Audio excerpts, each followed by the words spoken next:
सचमुच में ये बहुत बहुत बड़े सम्मान का विषय है कि परसाई जी व्याख्यान माला में आज मुझे बोलने के लिए निमंत्रित किया गया है। यद्यपि मैं नहीं मानता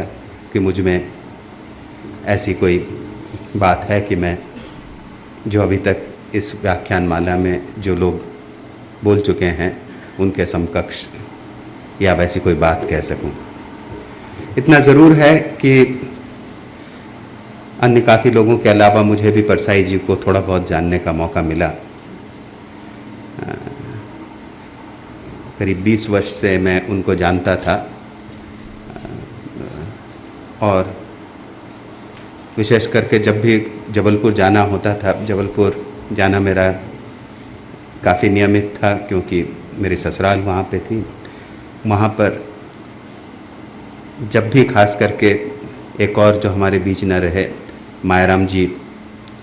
वो होते थे, तो हम दोनों का नियत कार्यक्रम होता था कि हम जाएं और परसाई जी के साथ 2-3 घंटे बातचीत करें।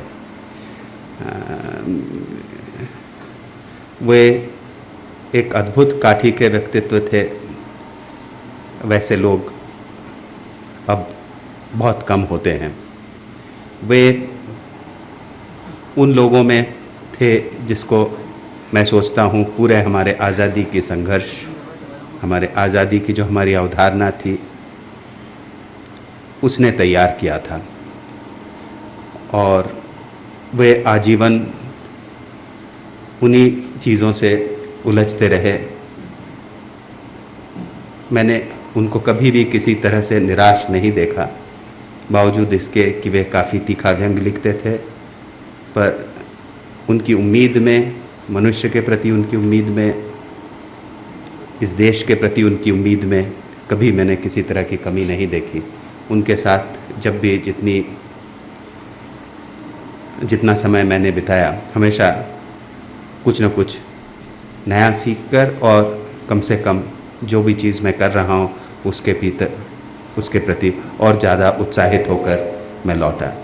तो उनकी स्मृति में जो 2-4 बातें मैं आज कहने जा रहा हूँ, उसको एक और जो शायद आपने उम्मीद या जो आपने सोचा होगा कि इस विषय का क्या मतलब है, जो आज़ाद भारत और रचना की गुंजाइश, तो इस विषय से क्या आपके मन में तस्वीर है मैं नहीं कह सकता। शीर्षक के मुताबिक वो बातें मैं कह पाऊँगा कि नहीं जो इस शीर्षक से आपके मन में जगाती हैं, तो उसके लिए भी मैं माफ़ी चाहता हूँ। आज़ाद भारत या भारत की परिकल्पना ही एक बहुत अहम मुद्दे के रूप में अभी हमारे सामने उपस्थित हो गया है पिछले कुछ वर्षों से, कि ये भारत क्या है, कब से है और इसकी अवधारणा क्या है। पिछले कुछ वर्षों में इस संबंध में समाज चिंतकों ने काफ़ी कुछ लिखा है, लेखकों कलाकारों ने भी इस सवाल को उठाया है और राजनीति में भी इस सवाल के ऊपर काफ़ी चर्चा रही है। आज़ाद जो भारत की परिकल्पना है वो एक भौगोलिक रूप में जो भारत है उसकी परिकल्पना थी, जो शायद 2000-2500 साल से एक भौगोलिक परिकल्पना भारत की थी, या शायद एक सभ्यता की परिकल्पना जो उभरी, बार बार उभरी, उसमें विस्तार हुआ, परिवर्तन हुआ, परंतु जो इस भौगोलिक सीमाओं के भीतर जो भी कुछ हो रहा है, जिस चीज़ से हो रहा है, उसमें कभी किसी तरह की चीज़ों का वर्चस्व, कभी दूसरी तरह की चीज़ों का वर्चस्व, वह परिकल्पनाएं भी भारत के संबंध में समय समय पर रही। मैं उसके विस्तृत इतिहास में जाने का प्रयास नहीं करूंगा कि वो कल्पना कैसे बनी, उसका क्या स्वरूप था भारत के। मैं जिस भारत की बात करने जा रहा हूँ वह एक भारत की जो छवि 19वीं सदी से हमारे मन में उभरी, हमारे लोगों के बीच में उभरी, उसके बारे में थोड़ी सी बात करना चाहता हूँ। यह नहीं कि उसके पहले की छवियों से, उसके पहले जितनी चीज़ें थी उनसे उसका संबंध नहीं था, परंतु निश्चित रूप से एक परिवर्तन जो है 19वीं सदी के आसपास ऐसा होता है जब पूरे भारत की कल्पना में नई चीज़ प्रारंभ होती है। अगर एक उसमें 2 मील के पत्थर हम लें तो एक तो जो ब्रिटिश राज और उसके प्रति प्रतिरोध जो देश के भीतर पैदा हुआ, उससे भारत के प्रति एक परिकल्पना जो उभर कर आई, एक जिसको हम 1857 का एक टर्निंग पॉइंट मान सकते हैं, जिसमें कि एक देश के रूप में अवधारणा बहुत सारे लोगों में थी जिन्होंने ब्रिटिश राज के प्रति उसको अपने गुस्से को व्यक्त किया, एक रेजिस्टेंस का मूवमेंट बनकर आया। उसके विस्तार में नहीं जाऊंगा, पर शायद जैसा कई इतिहासकारों ने बताया है कि 1857 में जिस भारत की परिकल्पना करके, चाहे चेतन रूप से चाहे अचेतन रूप से, जो 1857 के हमारे योद्धा थे, जो नेता थे, जो उस आंदोलन में शरीक थे, उनके मन में निश्चित रूप से कोई भारत की परिकल्पना थी, पर उसका आधार जो था बुनियादी रूप से तब की सामंती व्यवस्था का आधार था। और जो 1857 की लड़ाई थी उसमें बहुत सारा हिस्सा, मैं सोचता हूँ पूरा तो कहना मुश्किल होगा क्योंकि इस तरह से मैकेनिकली हम किसी ऐतिहासिक समय के बारे में नहीं बता सकते, परंतु उसका अधिकांश हिस्सा था जो यथास्थिति थी, या देश में जो परिवर्तन अंग्रेज़ों के आने के बाद आए थे उसके यथास्थिति के पूर्व की स्थिति को बहाल करने की एक स्टेटस को एंटी जिसको कहते हैं, वो एक प्रेरणा थी कि ये अंग्रेज़ यहाँ से आए हैं, निकल जाएं तो उसके बाद में हम वापस सामाजिक रूप में पूरा उसको उस स्थिति को हम बहाल कर सकते हैं। ये थी इसी के समानांतर लगभग उन्हीं दिनों में जब 1857 का उभरा, कुछ उससे पहले 10-20 साल पहले से और उसके समानांतर पूरे देश में एक और चीज़ जन्म ले रही थी जिसे बाद में हम लोग एक नवोन्मेष के रूप में हम देखते हैं, रेनासा के रूप में, बंगाल रेनासा या दूसरे हिस्सों के रेनासा के रूप में हम देखते हैं। ये गौर करने की बात है, इन 2 आंदोलनों का आपस में बहुत ज़्यादा संबंध नहीं था। जो बंगाल रेनासा के ग्रेट फिगर्स, जो बड़े लोग थे, राजा राममोहन राय से लेकर वो लोग और दूसरे सभी लोग जो है,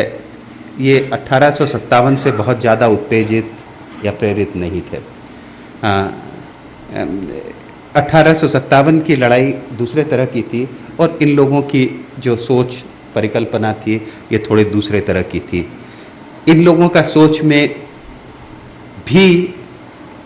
शायद एक, इनके भी सोच में भारत की परिकल्पना थी, परंतु उस परिकल्पना में भी 2-3 विरोधाभासी चीज़ें थी। एक तो कुछ इसमें भी सामंतवाद के जो हिस्से थे वो रह गए थे, परंतु उससे ज़्यादा इसमें बड़ा हिस्सा था जो नया देश में मिडिल क्लासेस उभर रहे थे, उनका चिंतन प्रमुख था। इनमें एक सांस्कृतिक नवोन्मेष की बात थी जिसमें दोनों चीज़ें थी, और वो मैं सोचता हूँ कि उसका सबसे बड़ा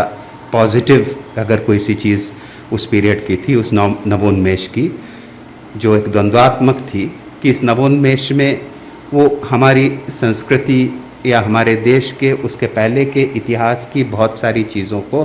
वापस बहाल करना चाहते थे, प्राप्त करना चाहते थे। बहुत सारी चीज़ों को, क्लासिकल टेक्स्ट को, रिलीजन के बारे में, हमारे क्लासिकल लिटरेचर को, इसके प्रति उनकी एक दृष्टि थी। पर इसके साथ ही उनकी नए ज्ञान के प्रति, विज्ञान के प्रति भी एक दृष्टि थी, और वो नए भारत का जो गठन करना चाहते थे, तस्वीर बनाई थी राजा राममोहन राय और दूसरे लोगों ने, उसमें ज़्यादा बड़ी भूमिका थी ऐसे विज्ञान के आधार पर नई सोच के आधार पर दुनिया भर में जो चीज़ें हो रही हैं उसके आधार पर देश की परिकल्पना और हमारे सामाजिक तरक्की की परिकल्पना राम मोहन राय और अन्य उस पीरियड के, उस समय के दूसरे चिंतकों ने सामने रखी। तो इसमें दो तरह की फांक थी। एक तो पीछे के सब चीज़ों को देखना, यानी इसका एक, यदि आज की हम बात की स्कॉलरशिप के बाद की जो इस संबंध में सोच विकसित हुई है उसके हिसाब से देखें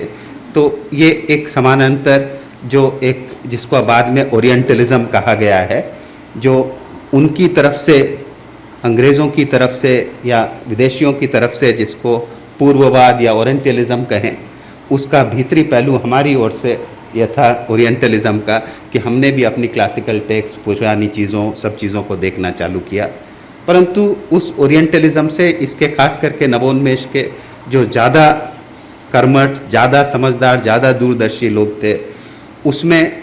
अतीत की पुनर्रचना से कहीं ज़्यादा भविष्य के प्रति चिंता उनके मन में थी। उसके दूसरे भी पहलू थे, इसलिए वो शायद जो ब्रिटिश राज था देश में, उसकी कॉलोनियल कैरेक्टर को उतना ज़्यादा समझ न पाए, ये उसकी सीमा भी थी। जो राजा राम मोहन राय का एक बहुत मशहूर मिनट है, एक खत है जो उन्होंने लॉर्ड बेंटिंग को लिखा था कि ये अभी भी जो है देश में बहुत सारा पैसा, क्योंकि शिक्षा के लिए, इन चीज़ों के लिए बहुत कम पैसे के वैसे ही सरकार खर्च करती है, और उसका भी बड़ा हिस्सा जो है क्लासिकल स्कॉलरशिप, संस्कृत, अरबी, फारसी, इन सब चीज़ों में बिला वजह खर्च हो जाता है। इस पूरा शासन का पैसा इन सब चीज़ों में खर्च नहीं होना चाहिए, उसका नए ज्ञान, साइंसेस, इन सब चीज़ों के लिए खर्च होना चाहिए। ये उनका लॉर्ड बेंटिंग को एक चिट्ठी लिखी हुई थी। गौर करें कि खुद राम मोहन राय बहुत बड़े स्कॉलर थे, संस्कृत के, फारसी के, अरबिक के, अंग्रेज़ी और दूसरों चीज़ों के थे भी, पर वो इस चीज़ को, यानी उनकी सोच समझ इसके बाद भी जो थी एक फ्यूचर ओरिएंटेड थी। तो मैं इतना बताना चाहूँगा कि इन्होंने, नवोन्मेष के चिंतकों ने, सब लोगों ने पहले बार एक भारत की परिकल्पना की जो भविष्य में था, जो उभर रहा था। बाकी सब अतीतोन्मुख थे, इनके इसमें भी अतीतोन्मुख का एक विरोधाभासी चीज़ था, परंतु पहली बार इस नवोन्मेष के चिंतकों ने एक ऐसा भारत की कल्पना की जो आगे उभर रहा था, जो आगे आ रहा था, जिसकी कोई रूपरेखा उनके मन में थी कि ये इस तरह से होना चाहिए, उस तरह से होना चाहिए। और इसीलिए इसी समय पर से करीब करीब काफ़ी लोगों ने nation in the making, nation हमारा अभी नहीं है, ये राष्ट्र बनना चाहिए। राम मोहन राय खुद भी इस बारे में उन्होंने लिखा है कि अभी हम पूरी तरह से राष्ट्र क्यों नहीं है, हम जातियों में विभाजित हैं, दूसरे तरह इसमें विभाजित है पूरे राष्ट्र। तो पहली बार उन्होंने ये एक मेटाफर है, नेशन इन दी मेकिंग का रूपक जो है उस पीरियड से चालू होता है। कई महत्वपूर्ण किताबों का नाम ही making of a nation, Surendra Nath Banerjee के ऑटोबायोग्राफी का नाम ही जो मेकिंग ऑफ ए नेशन है, उस पीरियड में बहुत सारी किताबों के नाम इस तरह से थे। और इसी की पूरी परिणति होती है अंततः मेकिंग ऑफ नेशन की, जब हम महात्मा गांधी को कहते हैं कि वो फादर ऑफ द नेशन है, जो उस सारे विजन को, उस रेनेसां के विजन को पूरा करके ये करते हैं। तो उस पीरियड का जो इतिहास है, ये 100-150 साल का इतिहास है, जिसमें एक राष्ट्र की अवधारणा होती है और उसका धीरे धीरे उसका किस तरह से विस्तार होता है, ये एक बहुत दिलचस्प इतिहास है। कि जो भारत की जो तस्वीर उभर रही थी, इसमें जो 19वीं सदी के अंत तक जाते जाते इसमें दो बहुत स्ट्रॉन्ग करेंट्स, बहुत दो चीज़ें आ गई, जो पहले आप जो दो चीज़ों का मैंने जिक्र किया था उनसे जुड़ी हुई भी थी और उनसे थोड़ी सी अलग भी थी। एक तो थी कि अवधारणा जो है, एक जिसको कहा गया है इकोनॉमिक नेशनलिज्म, एक आर्थिक राष्ट्रीयवाद जो उस दौरान उभरा, और दूसरा था एक सांस्कृतिक राष्ट्रीयवाद। दोनों के बारे में थोड़ी थोड़ी 2-2 मिनट बात कर लेना थोड़ा उपयोगी रहेगा। आर्थिक राष्ट्रवाद जो हुआ, इन्होंने सबसे पहले देखा देश के बदहाली, मुफलिसी और गरीबी, इन सब चीज़ों को देखना शुरू किया और इसके लिए किसी राज्य व्यवस्था को दोषी समझना शुरू किया। इसके पहले के इतिहास में, पूरे हिंदुस्तान के हजारों साल के इतिहास में इस बात की कहीं कोई जिक्र नहीं है कि लोगों की बदहाली के लिए शासन व्यवस्था या शासन वर्चस्व प्राप्त वर्गों का या उनका कोई, ये पहली बार ये चर्चा जो है 19वीं सदी के अंत में, कम से कम मेरी जानकारी में बदहाली और मुफलिसी और इसकी चर्चा इधर इधर उधर हमारे शास्त्रीय काव्यों में भी दूसरे जगह पर भी है, पर उसके लिए पूरी तरह से शासन व्यवस्था दोषी है या शासन व्यवस्था का उसमें कोई हिस्सा है कि गरीबी बढ़ रही है, ये सबसे पहले जो है ये 19वीं सदी में ये सवाल उठाना चालू किया गया। इसके प्रमुख जो थे उनमें थे दादा भाई नौरोजी, जिनकी किताब का ही नाम जब पहली बार जिन्होंने पूरे सामाजिक विमर्श में आज की शब्दावली में कहा जाए तो गरीबी शब्द का प्रयोग किया, और गरीबी शब्द अगले 100 साल तक बहुत महत्वपूर्ण और आज भी बहुत महत्वपूर्ण बना हुआ है। सबसे पहले जो मैं सोचता हूँ इतना प्रासंगिक रूप में, उनकी किताब का नाम है poverty and the un British empire in India, ऐसा कुछ उसका नाम है, कि वो उसको मानते थे कि भारत हिंदुस्तान के भीतर, दादा भाई नौरोजी तो वहाँ पे भी रहे, वहाँ पे भी ब्रिटिश पार्लियामेंट के भी मेंबर थे, तो वो मानते थे कि हिंदुस्तान में वो जो है ब्रिटिश रूल की तरह से नहीं है, उनका अन ब्रिटिश तरीका है, और इसके कारण से यहाँ पर पॉवर्टी बढ़ रही है। और इसके लिए उन्होंने कहा, जिसको कहा कि ड्रेन थियरी उनकी बहुत मशहूर है, क्योंकि हिंदुस्तान की दौलत जो है ये बाहर चली जा रही है, ये हिंदुस्तान से बाहर जा रही है, और मुफलिसी हिंदुस्तान में बढ़ रही है, कम नहीं हो रही है। जो एक तब तक कॉलोनियल एक चीज़ का सबसे बड़ा ये था कि हम जो है एक मॉडर्नाइजिंग इन्फ्लुएंस हैं, हम जो है इस देश को आधुनिक बना रहे हैं, बाहर चीज़ों से निकाल रहे हैं। दादा भाई नौरोजी और कई दूसरे चिंतकों ने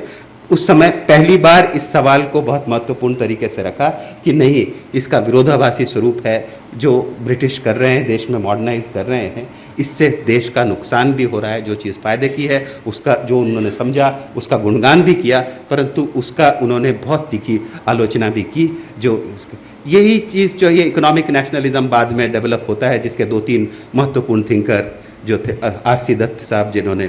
उस समय पूरा इकोनॉमिक हिस्ट्री रखी, रमेश चंद्र दत्त साहब जो बहुत प्रामाणिक था, बाद में जाकर रजनी पाम दत्त और दूसरे लोगों ने इंडिया टुडे और इस पूरी डिबेट को जो नौरोजी ने चालू किया था, और मैं सोचता हूँ कि आज भी प्रासंगिक है, दुनिया भर में प्रासंगिक है ये डिबेट। मैं इस पर लौटूंगा, इस डिबेट पर, इसलिए ख्याल रखने की ज़रूरत है कि देश की मुफलिसी, उन्होंने 2 तरह की चीज़ें इसमें जो विस्तार हो गया कि देश की जो है मुफलिसी के 2 कारण हो सकते हैं, गरीबों की बदहाली के 2 कारण हो सकते हैं। एक तो देश की जो व्यवस्था है वो, और उसके अंतर्राष्ट्रीय कारण भी हो सकते हैं कि वो खाली देशज चीज़ नहीं है देश की मुफलिसी का। ये एक ऐसा इंसाइट था दादा भाई नौरोजी का जो पूरे दुनिया में उस समय कहीं पर नहीं था, कि ये यहाँ तक कि मार्क्स के थिंकिंग के भीतर भी ये डायमेंशन, अभी हाल में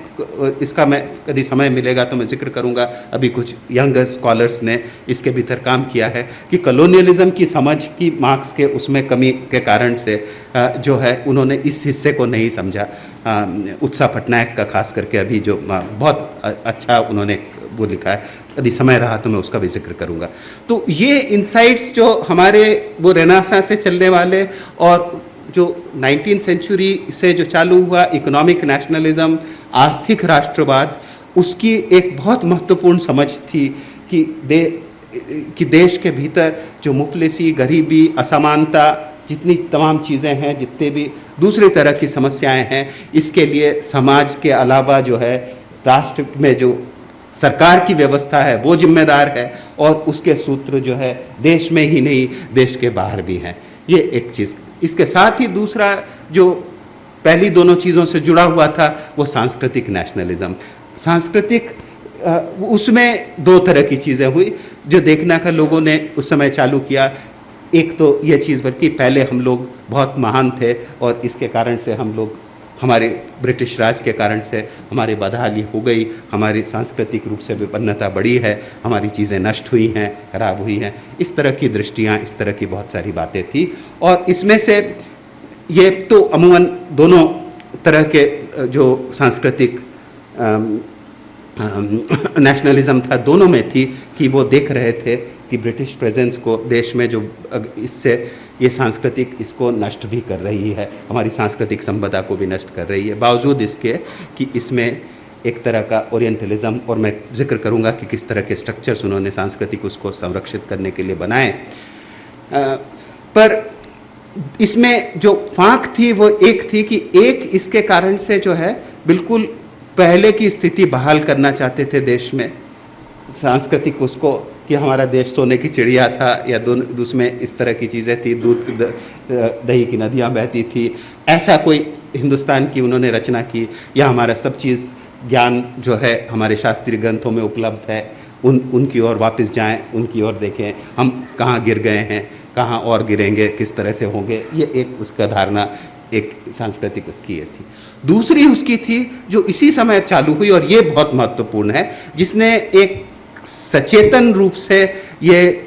महसूस करना, देखना, महसूस करने किया कि ये भारत बहुत विशाल देश है, इसमें बहुत सारी बहुलताएं हैं, बहुत तरह की चीज़ें हैं, और इन सब चीज़ों को संरक्षित करके ये सब चीज़ मिला जुला कर ही भारत है। इसके सबसे बड़े उदाहरण इस सेंस में कि बहुत सारे उदाहरण हो सकते हैं, बड़े इस सेंस में कि बहुत ज़्यादा जाने जाते हैं और सब लोग परिचित हैं आपके उस अर्थ में, रविंद्रनाथ थे, जिन्होंने उनकी सारी रचनाओं में बार बार भारत के विविध हिस्सों की झांकी और वहाँ के लोगों की चर्चा, उनका इसका कि एक पूरा एक भारत है जिसमें अलग धड़कन है, अलग चीज़ है। इसके पहले की बहुत सारी चीज़ों भी थी, पर ये एक भारत की बहुलता, ये कोई एक चीज़ नहीं है, यहाँ पे आर्य हैं, यहाँ पे अनार्य हैं, हिंदू हैं, मुसलमान हैं, यहाँ पे द्रविड़ हैं, यहाँ पर सिंधी हैं, पंजाबी, हमारे राष्ट्रगीत में भी जो ये बात आती है, ये रविंद्रनाथ की बहुत सारी कविताओं में, बहुत सारे लेखन में पहली बार कि ये देश जो है ये एकल देश नहीं है, एक तरह की संस्कृति नहीं है, एक चीज़ नहीं है, ये एक बहुत बड़ी चीज़ है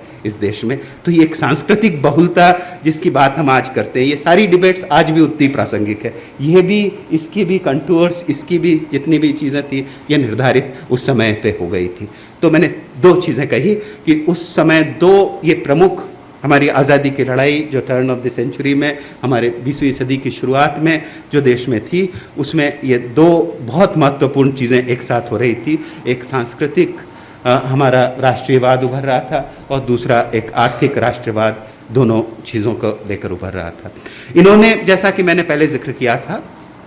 कि जो अंग्रेज़ों की पॉलिसी थी देश में, उसमें जहाँ तक सांस्कृतिक प्रश्न था, उसमें उनका उन्होंने देश में, जिसको ओरिएंटलिस्ट दृष्टि आज कहा जा रहा है, उसके तहत, या उन्होंने भी देखा, उसमें से खास करके जो श्रेष्ठ एडमिनिस्ट्रेटर्स थे, विचारक थे, उन लोगों को लगा कि इस देश में बहुत सारी ऐसी चीज़ है जो खो जा सकती है, जिसको संरक्षित रखना चाहिए और जिनको बचा कर रखना चाहिए। तो उन्होंने जो संस्थाएं गढ़ी उस समय, जो सीधे राज्य की मदद से या दूसरा सिविल सोसाइटी का थोड़ा बहुत, तो संस्थाएं गढ़ी, तो देश में जिन कुछ चीज़ों को संरक्षित करने के लिए, तो वो सारी संस्थाएं, और उनके नाम से ही थोड़ा सा आपको अंदाज लगेगा कि किस तरह की संस्थाएं गढ़ी गई। Survey of India, zoological survey, geological survey, archaeological survey of India, anthropological survey of India, ये सारा कि देश का नक्शा, वहाँ पे कहाँ पे कौन है, क्या है, ये इस तरह की सारी सर्वेज इसको संरक्षित करने का। इसी तरह से जितने बड़े उनके दूसरे लोग थे, चाहे मैक्स मुलर, मोनिया विलियम्स, जितने लोगों ने, उन्होंने अपने टेक्स्ट को, पुराने टेक्स्ट को, उनको ट्रांसलेट किया, उनको संग्रहित किया, उनको ये किया। एक तरह का ओरिएंटलिस्ट दृष्टि था, एक तरह से संरक्षित करने की दृष्टि पूरे देश में ये थी। इन्होंने यहाँ पर इस दौरान किसी तरह की ऐसी किसी संस्था का गठन नहीं हुआ जो नई चीज़ों को, नई गतिविधियों को, कि सामाजिक, अभी उस समय की जो समकालीन भारत की रचनाशीलता थी, उसको किसी तरह से भी जोड़ने की संस्थाओं का वहाँ पर अमन गठन नहीं हुआ। थोड़ा सा इसका, थोड़ा सा अगर देखें तो अलग चीज़ है, तो वो है एशियाटिक सोसाइटी के स्ट्रक्चर में, जो पूरी तरह से उनकी जो शासन के उसमें नहीं थी। उसमें ज़रूर वैज्ञानिक उन चीज़ों का, खास करके दूसरी वो आर्ट्स और उसके प्रति तो नहीं, उनका वही पुराने चीज़ों की ओर ही ध्यान था कि पुरानी पेंटिंग्स, पुरानी चीज़ें उनको, परंतु उसका एक साइंस का, खास करके एशियाटिक सोसाइटी कलकत्ता की डिबेट्स और उसके वॉल्यूम्स में आप देखेंगे तो उस समय उनमें और चर्चाओं में विज्ञान और नए विषयों की चर्चा ज़रूर ये होती थी एशियाटिक सोसाइटी। इसके विपरीत जो है, आज़ादी के आंदोलन ने जो हमारी संस्थाएं उसी दौरान जो खड़ी की, आज़ादी से जो जुड़े हुए लोग थे, वो दूसरे तरह के लोग थे। ये आज़ाद, चाहे वो आज़ाद हिंदुस्तान की यानी में किसी आज़ादी की लड़ाई में सीधे जुड़े थे या नहीं थे, उन संस्थाओं में आप गौर करेंगे, टैगोर का विश्व भारती शांति निकेतन, या उसके बाद में श्री निकेतन, इसकी इसकी परिकल्पना में भी भारत था, इसमें भी भारत की सब चीज़ों को रखना था, परंतु जो समकालीन भारत, जो लोक का भारत था, वो भारत, ग्रामों में जो हो रहा था, श्री निकेतन की पूरी परिकल्पना थी कि देश में गांव में हो रहा था, गांव का विकास, उन सब चीज़ों से जुड़ा हुआ ये कल्पना थी। जो इसी तरह से जो आज इंडियन इंस्टीट्यूट ऑफ साइंस है, 1909 में स्थापित किया गया, वो टाटा ने, जमशेदजी टाटा ने स्थापित किया जो 1909 में, वो भी एक जो उभरती हुई भारतीय जो नेशनल इकोनॉमिक फ्रीडम के जो एक प्रतीक के रूप में है जमशेदजी, उनके उससे जो है विज्ञान की ऐसी संस्था का गठन हुआ। इसी का जो है, और जिसने हमारे आज़ाद भारत में बहुत महत्वपूर्ण भूमिका निभाई है, 1930s में कलकत्ता में प्रेसिडेंसी कॉलेज में इंडियन स्टैटिस्टिकल इंस्टीट्यूट की स्थापना की प्रशांत चंद्र महालनोबिस ने। तो ये संस्थाएं जो बनी, ये हमारे उन लोगों के साथ में जो आज़ादी की चीज़ों से जुड़े हुए थे। इसके अलावा और भी बहुत संस्थाएं, मैं खाली 2-3-4 जिसको ये मानकर कि शायद ऐसे होंगे कि लोगों को मालूम हो, हर प्रदेश में इस तरह की शुरुआत है, खास करके उन प्रदेशों में जिनमें नवोन्मेष का फैलाव था। इसी तरह की संस्थाएं दूसरी तरह की आज़ादी के आंदोलन ने दूसरे प्रदेशों में खड़ा। इस तरह से सिविल सोसाइटी के जितने सारे मूवमेंट्स देश को जोड़ने के लिए या देश की अस्मिता को पहचानने के लिए हुए, चाहे वो सत्यशोधक समाज से लेके बाकी सब तरह के पूरे देश को एक चीज़ मानने के लिए, तो आज़ादी के आंदोलन ने ये एक नई चीज़ की हिंदुस्तान को देखने की, जो पहले मैंने कहा था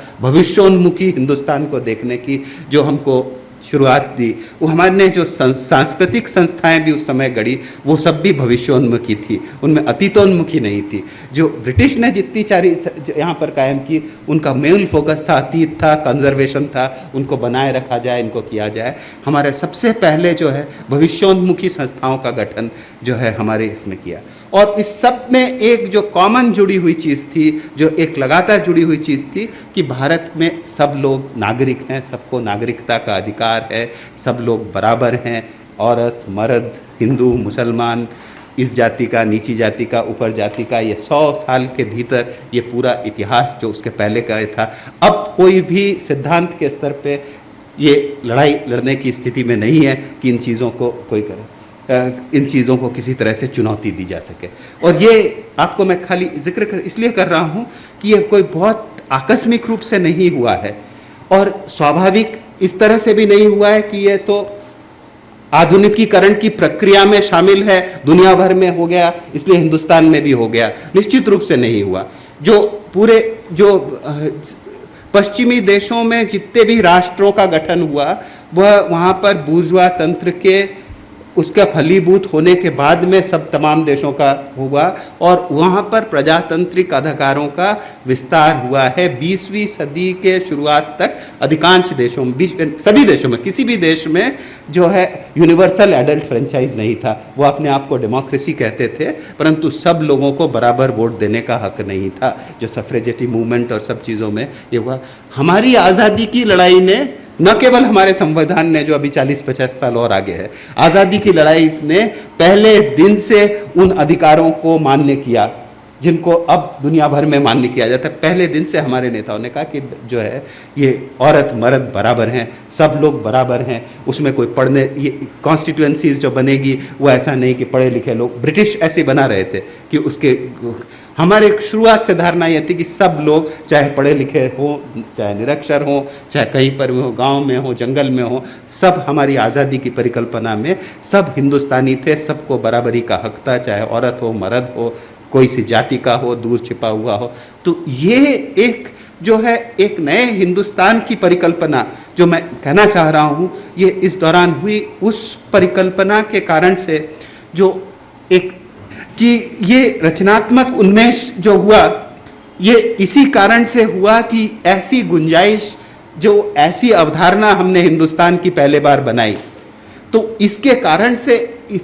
इतना ज़्यादा एक तरह का सेक्युलर स्पेस पहली बार हमारे समाज में पैदा हुआ। जब से हमारा यहाँ पर समाज इस हिंदुस्तान की चौहद्दी के भीतर हम लोग रहते आए हैं, उसके पहले ऐसा कोई ऐतिहासिक उदाहरण नहीं है कि सब लोगों को इस तरह से सोचने की, स्वप्न देखने की ऐसी आज़ादी थी, ऐसी रचना की ऐसी आज़ादी थी जो आज़ादी के आंदोलन ने पैदा की। ऐसा कोई उदाहरण नहीं है। वहाँ पे किसी एक वर्चस्व प्राप्त वर्ग के द्वारा कुछ हासिल था, किसी को कुछ हासिल था ना, पर सब लोग एक हैं, पूरा हिंदुस्तान एक है, ये धारणा, और उसके भीतर सब लोगों को स्वप्न देखने का, सब लोगों को क्रिएट करने का हक है। ये हमारी आज़ादी की लड़ाई का सबसे महत्वपूर्ण यह है। मैं इसको, क्योंकि मैं सोचता हूँ काफ़ी लोग हिंदी साहित्य से परिचित हैं, तो हिंदी साहित्य की इस पीरियड की 3-4 मोटी मोटी चीज़ों से मैं आपको ध्यान आकर्षित करके ये बात को थोड़ा सा उदाहरण के रूप में बताना चाहता हूँ कि इसमें जो पहली बार ऐसा हुआ कि एक पता नहीं क्या हुआ कि हिंदी का तमाम साहित्य, हिंदी उर्दू सारी भाषाओं का तमाम साहित्य सेक्युलर साहित्य हो गया। यानी वो धर्म की चिंताओं और दूसरी चिंताओं को छोड़कर जितनी भी बातों के बारे में बात करें, जितने भी धार्मिक लोग हो, उनका एक सेक्युलर यूनिवर्स बन गया। एक सेक्युलर स्पेस का पूरे देश में ऐसा विस्तार हुआ जिसमें, और इसलिए मैं उदाहरण लूंगा ऐसे लेखकों का जिनके संबंध में जो है विरोधाभासी स्थितियां हैं। जैसे भारतेंदु हरिश्चंद्र, वो हिंदी हिंदू हिंदुस्तान क्या उन्होंने जिक्र किया, और जो हिंदुस्तान में जो हिंदी भाषी क्षेत्रों में जो सांप्रदायिकरण की बुनियाद हुई, उसमें बहुत सारे इस तरह के इन चिंतन की, हिंदी हिंदू हिंदुस्तान के चिंतन की बात को बहुत महत्वपूर्ण तरीके से रेखांकित किया जाता है, और उसकी एक भूमिका भी है कि इसको हिंदी हिंदू, परंतु उनके पूरे लेखन में धार्मिक चिंताएं नहीं है। उसमें जो समाज में जो हो रहा है,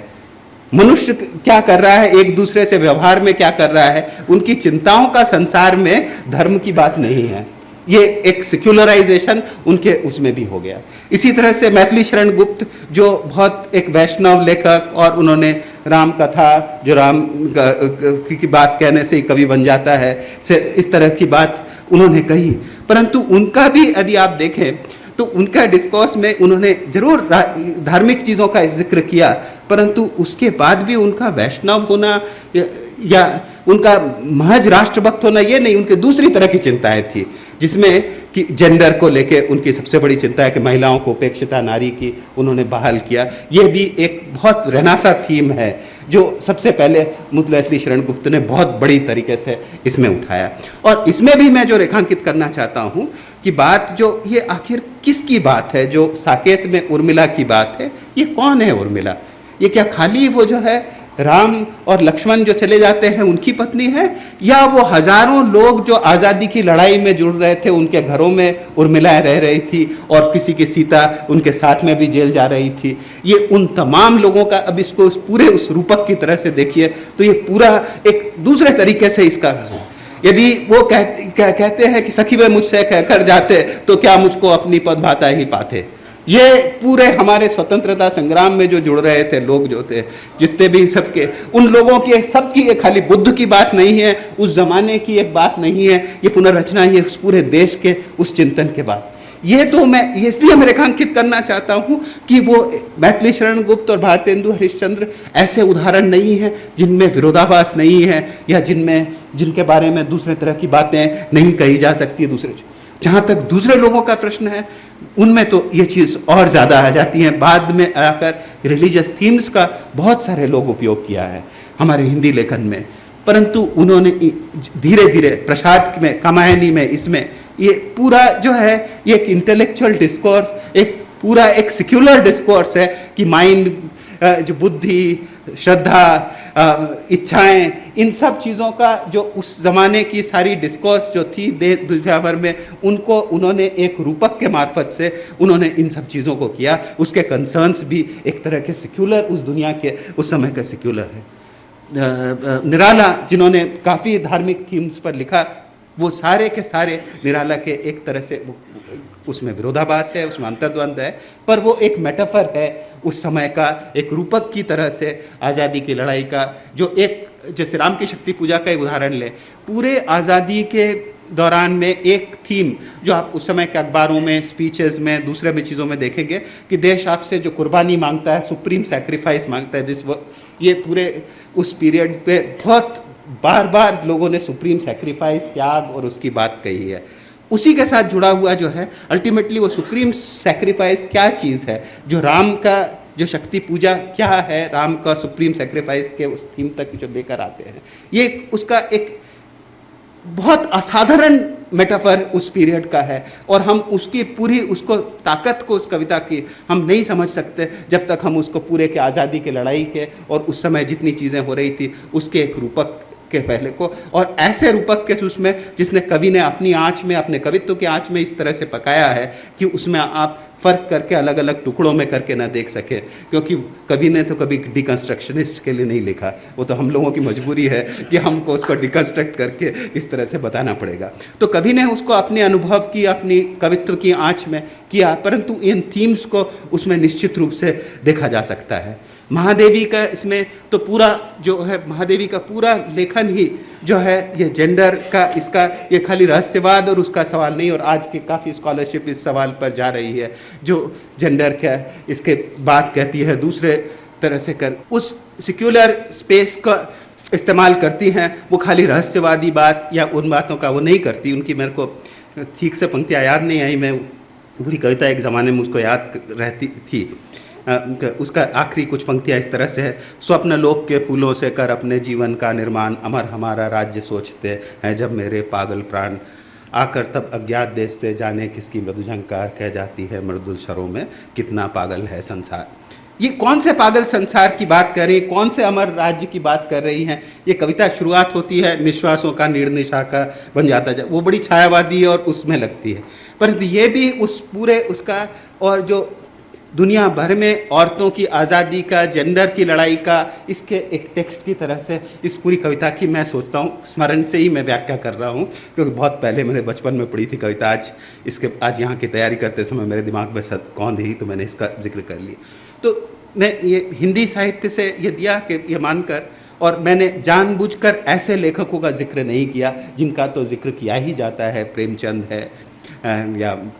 बाद के सभी लेखक जो हमारे हुए हैं उन सब का जो है हम लगातार जिक्र इन चीज़ों, प्रगतिशील आंदोलन, तरक्की पसंद आंदोलन के हमारे कवि, शायर, लेखक, सब उनका तो इन चीज़ों के लिए जिक्र किया ही जाता है। परंतु एक जो डिस्कोर्स शिफ्ट हुआ ट्रेमेंडस सिक्युलर कि देश में वर्चस्व, इसके बाद देश में जो है वर्चस्व उन रिलीजियस कंसर्न्स का नहीं हो सकता था जो 19वीं सदी के पहले थी देश में, जिन तरह की चीज़ें हो सकती थी, जो चीज़ जो, और जिसके कारण से हमने रेट्रोस्पेक्टिवली उन ज़माने की चीज़ों में भी जो हमारी दृष्टि, जिनमें हमने व्याख्या करना चालू किया, भक्ति आंदोलन और दूसरा, तो उसके मानवीय पक्षों को, उसकी दूसरी चीज़ों को, जो इसका साथ साथ क्रिटिसिज्म का, सबसे पहले हमने इन चीज़ों को कि इसका कभी रहस्यवादी नहीं है, वो देश के दूसरे सब चीज़ों में भी दखल, हमारे समाज के बारे में बात करते हैं, तुलसीदास, जायसी, सबका हमारी जो एक नई व्याख्या है, पूरे भक्तिकाल आंदोलन की नई व्याख्या है, सूफी आंदोलन की नई व्याख्या है, ये इस सिक्युलराइजेशन ऑफ द माइंड जो है आज़ादी की धारणा ने किया। तो ये आज़ादी की धारणा ने जो हमारे उसमें बनाया, देश का हमारे को एक सेक्युलर चेतना हम लोगों को पूरों सबको दी, एक समानता की चेतना दी, एक हमको सब में एक भाईचारे की चेतना दी। ये तीन चीज़ें ऐसी हैं जो आप ख्याल करेंगे कि ये दुनिया में जो है फ्रेंच रेवोल्यूशन में 1789 की तीन प्रमुख स्थापनाएं, जो लिबर्टी, फ्रेटर्निटी, इक्वालिटी, उन तीनों चीज़ों की ये चीज़ें भी हमारे देश में इसके तरह। तो यह एक ऐसा था जिससे हमारा यह पूरा प्रयास जो देश को ऑटोनोमस करता था, वो पूरी दुनिया से भी हमको जोड़ता था, और ख़ास करके पूरी तीसरी दुनिया के संघर्ष से हमको जोड़ता था,